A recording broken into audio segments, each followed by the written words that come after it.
iwe na magereza, niende nika TANAPA kule waanze kufukuzana na tembo porini na wale majangili. Issue utakuja kusema ni capital, of which capital ipo. Serikali ya Jamhuri ya Muungano wa Tanzania mkishaunda vikundi capital, si ndio? Mikopo iko chungu mbovu. Bado unataka ukae hapa unakuepana na mapolisi tu.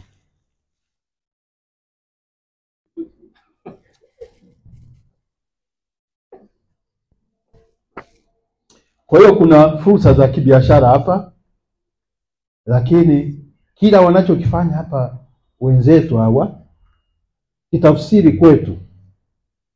Kuna mtu mmoja alikuwa ananiambia hiyo geostrategic location. Ambia wewe ukiwa na makazi yako karibu na shule ya msingi, kuna wanafunzi wengi, wewe makazi yako pale. Hiyo location ya makazi yako ni fursa kubwa sana kwa ile shule, na unamfanya kazi wa ndani pale.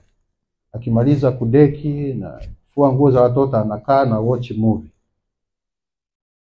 Lakini kuna fursa ya wale wanafunzi kwamba wanahitaji juice, ice cream, maji, soda, vitumbua, mandazi, nini, t-shirti, vitu gani, a lot of. Hiyo ndo tunaita geostrategic location. Tanzania tunazo hizo blessing.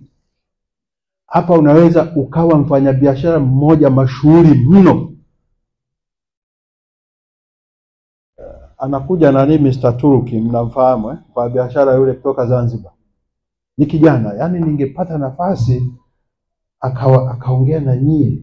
Ni kijana mdogo lakini ni mfanyabiashara mashuhuri, tajiri. Sasa mkiona je, mna nafasi kama hizi, kuna bidhaa za nyumbani zinahitajika, spices, a lot of vinahitajika huku na vya huku vinahitajika kule. Tulikuwa na tatizo moja tu ambalo ndo tunalishughulikia kama serikali huku na kule nyumbani la kibiashara. Ni kwamba tulikuwa ndani ya jumuiya ya COMESA. Sisi sasa hivi tuko East Africa na SADC. Tulitoka COMESA. Kwa bidhaa zetu sisi zilikuwa zinaingia huku soko la huku kupitia kwa majirani zetu Kenya na Rwanda. Lakini sasa hivi tuna finalize mchakato wa kutumia soko huru la bara la Afrika, African Continental Free Trade Area, ambayo itakuwa inaruhusu free movement of goods within African continent na free movement of our people. We should trade within Africa. Sasa hiyo nafasi unaikosaje? Na tunaposema wafanyabiashara pamoja na wewe dada, useme mheshimiwa hapa anaongea kwa wavulana.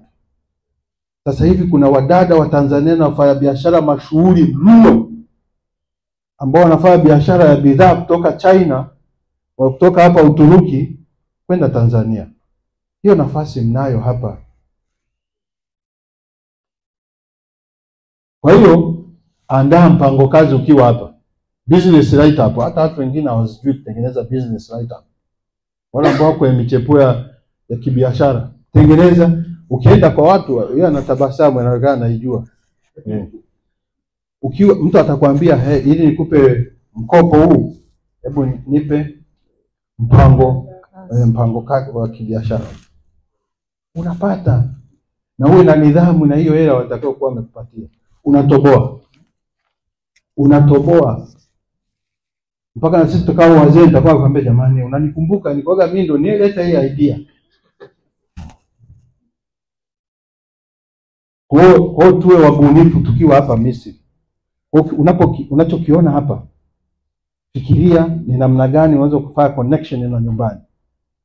Tanzania sasa hivi tuna import fertilizer. Tuna viwanda viwili nadhani vya mbolea.